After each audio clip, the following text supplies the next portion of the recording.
Her song gave me hope. I'm taking a break to talk about this. The news of her death was a shock to many. It was a shock to me. I heard a little bit about it, what I thought was something else, and it turned out to be it was Dolly Parton having left us here on the earth. She was so positive. I thought she would live forever. For me, it's a wake up call. Wake up call for me, probably wake up call for you to start paying attention and get your legacy plans together. That's what I'm doing. Not just because of here, I've already started, but it's time to get our legacy plans in order and take care of the next generation. I was saddened, but surprised because I'm really not a country music fan. But I don't know, it's something about her. She always seemed so pleasant, so positive, so happy. And seldom do you see that around the world. And so when you see that, it just warms your heart. Her God given gift, her heart, was felt all across the world. And that's why it's impacted me. It's impacted me, and it's impacted so many others. I had hope in her song that she sang, or she actually wrote, and she sung too, I Will Always Love You.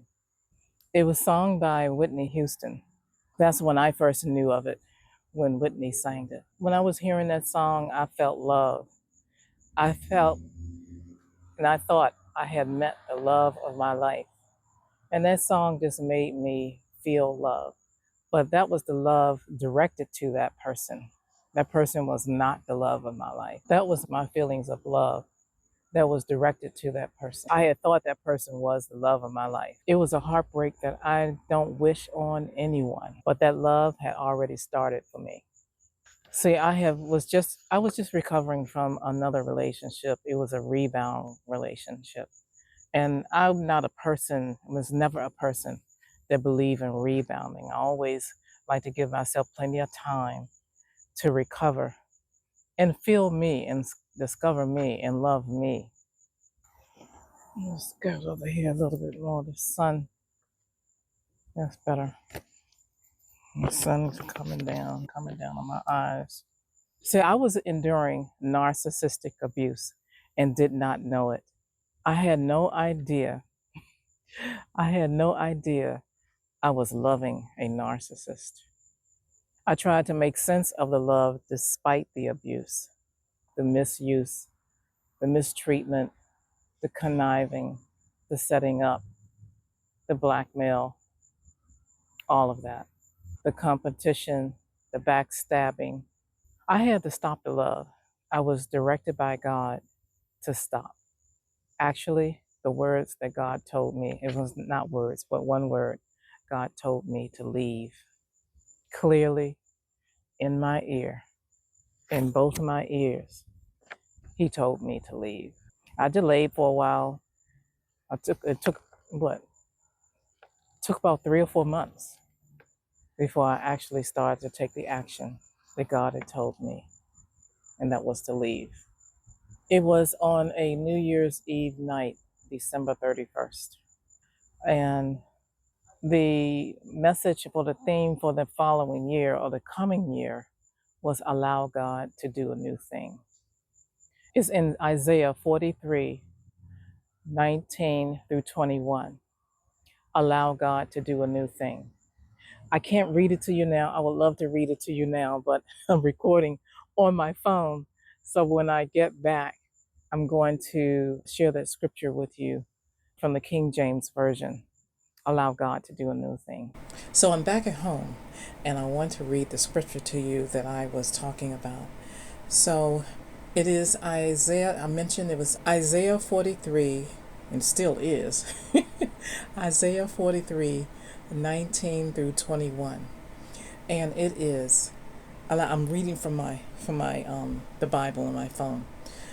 Behold, I will do a new thing. Now it shall spring forth. Shall ye not know it? I will even make a way in the wilderness and rivers in the desert.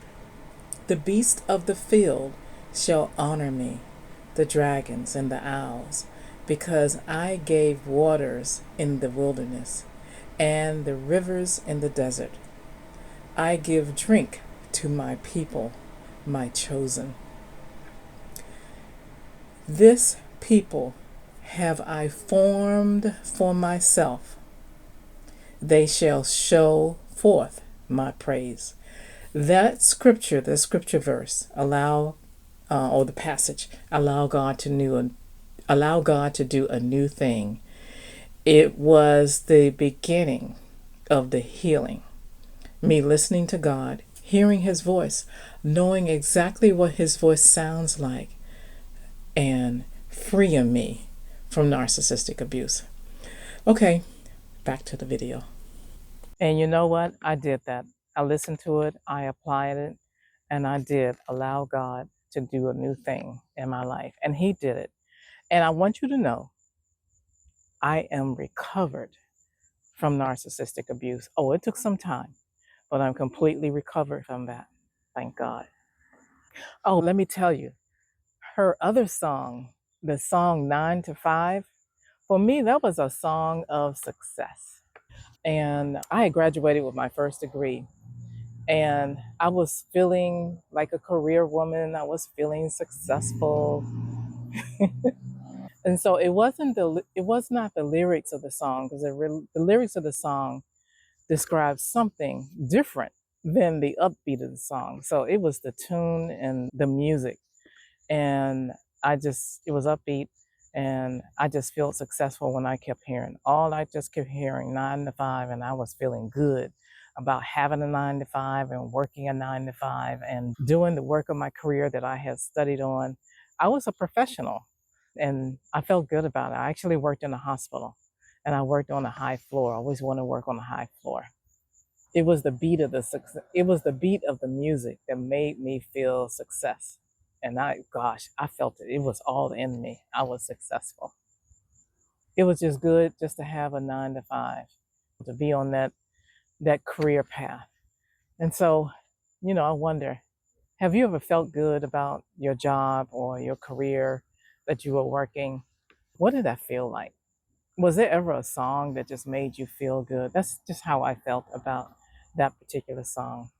And so when she left the earth, when I learned about Dolly Parton left the earth, my thoughts was on this song, and I had happy thoughts. It was a shock, but I still had happy thoughts and pleasant memories about her and her rhinestones and glitter and everything that she did, you know, in her life. I did not know that she did as much as she did, helping people with literacy. I always wanted to teach people literacy, particularly adults that did not know how to read. That's something I always wanted to do. But it just felt good. It felt great to have a moment to remember and to take a moment right now just to remember Dolly Parton. Those ducks flying. So that's my little moment of remembering Dolly Parton and remembering her song or her success. The bugs are getting me. They're getting my legs.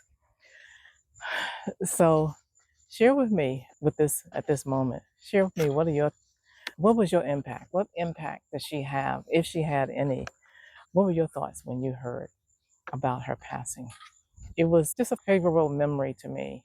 And so I just wanted to take this time, be out here in the weird wilderness, not quite the wilderness. I actually love it. It's a little pond area here, and I've been here before. But I just wanted to take a moment and sit back and feel the breeze and just say, well done, Dolly Parton. Well done.